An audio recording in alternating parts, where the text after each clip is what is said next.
আসসালামু আলাইকুম, সবাই কেমন আছেন? আশা করি ভালো আছেন। আমিও ভালো আছি আলহামদুলিল্লাহ। আমার সাথে আছে রুবেল ভাই, আমার দুলা ভাই, আর হচ্ছে আমার ছোট ভাই সাইফুল।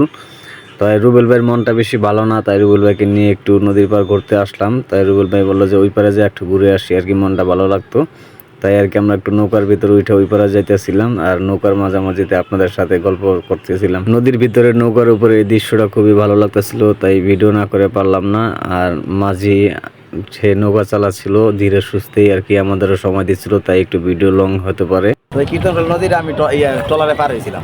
তখন আমি এরকম একটা কথা বলছিলাম, আমি কীর্তনখোলা নদী ও মাঝি মাঝি ভাই কি যে ভাই আমাকে দূরে ডাকতে নেই আপনার। শুনলেন তো, দুলাভাই একটু কথা বলতেছিল আর আমরা নিজেরা একটু গল্প করতেছিলাম। তাই ওই সময়টা আমি আবার মাকে ফোনটা নিয়ে নেই গে, সে কারণে আর কি ওটার কথা আপনাদেরকে শুনতে পারলাম না। আর ওই ভাইটা লাল গেঞ্জি পিন্ধনে সে আমাদের লগের ছিল না, নৌকার শর্ট থাকার কারণে আর কি আমাদের নৌকায় উঠে পড়েছিল। তাই সে ভাইটা জিজ্ঞেস করলো যে ভাই আপনার কি ব্লগ করেন কিনা, তাই বললাম যে ভাই একটু ট্রাই করতেছি। আজকে শুক্রবার আর কি, বেরিবান্ধে মেলা হচ্ছে, তাই নৌকা খুবই শর্ট আর কি, এপার ওপার যাওয়ার জন্য আধা ঘন্টা দাঁড়ায় থেকে আর কি একটা নৌকা পাইছি, তাও আরেকজন লোক উঠছে আর কি। আর মাঝিরে জিজ্ঞেস করলাম যে আজকে আপনি কত টাকা ইনকাম করছেন, তো প্রায় আজকে মাঝি প্রায় 2 থেকে 2500 টাকার মতো ইনকাম করেছে।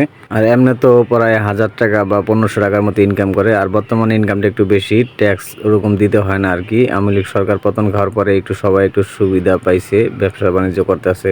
আমাদের এই বেরিবান্ধে মেলায় প্রত্যেকটা দোকান প্রতি 1000 করে টাকা নিত, এখন 1 টাকাও নেয় না। তাহলে মানুষের একটু সুবিধা অবশ্যই হয়েছে। যারা এই জায়গায় ছোটখাটো একটা ব্যবসা করে তারা চায় একটু সুবিধা আর কি, যে যেন ট্যাক্সটা জানি কম নেয়। তো ফাইনালি আমরা কথা বলতে বলতে প্রায় আমরা নৌকাঘাটের কাছাকাছি চলে আসলাম। তো এই মুহূর্তে আমরা আর কি নৌকা থেকে নামবো। আমরা নৌকা থেকে নেমে সামনে একটা গলি পাইলাম, গলি দিয়ে হাঁটতে হাঁটতে আমরা মেন রাস্তা উঠলাম। বিকালবেলা মেন রাস্তার দৃশ্যটাও অনেক সুন্দর লাগতেছিল, গাড়ি ঘোড়া যেতেছিল, এই জায়গাতে হাঁটতে অনেক ভালো লাগে, তাই একটু আমরা হাঁটছিলাম। বিকালবেলা হাঁটতে খুব ভালো লাগে, তাই আমরা 3জন মিলে একটু হাঁটছিলাম আর কথাবার্তা বলছিলাম। তারপরে হাঁটতে হাঁটতে আমরা দেখতে পাচ্ছি যে সামনে হাঁটতে হাঁটতে আমরা দেখলাম যে হাতের বাম পাশে প্লাস্টিকের অনেকগুলো দোকান। তো হঠাৎ করে একটা দোকানের প্রতি খেয়াল করলাম যে দোকানের নামটা দিচ্ছে হচ্ছে ঘর সাজান। তাই দোকানদার এই বলে দিতেছে ঘর সাজান। তা আমরা রাস্তার একটু ওই পাশ যাওয়ার চেষ্টা করতেছিলাম, ওই পাশে একটা চার দোকান আছে আর কি, চা খাওয়ার জন্য। তা আমরা চার দোকান আসার পরে আমরা 4টা চা অর্ডার দিলাম আর কি। মুরব্বি চিনি বেশি দেন না, খুব চিনি কম দিয়েন মুরব্বি। এই চাটা খাওয়া শেষ করে আমরা আবার বাসার দিকে রওনা দিব।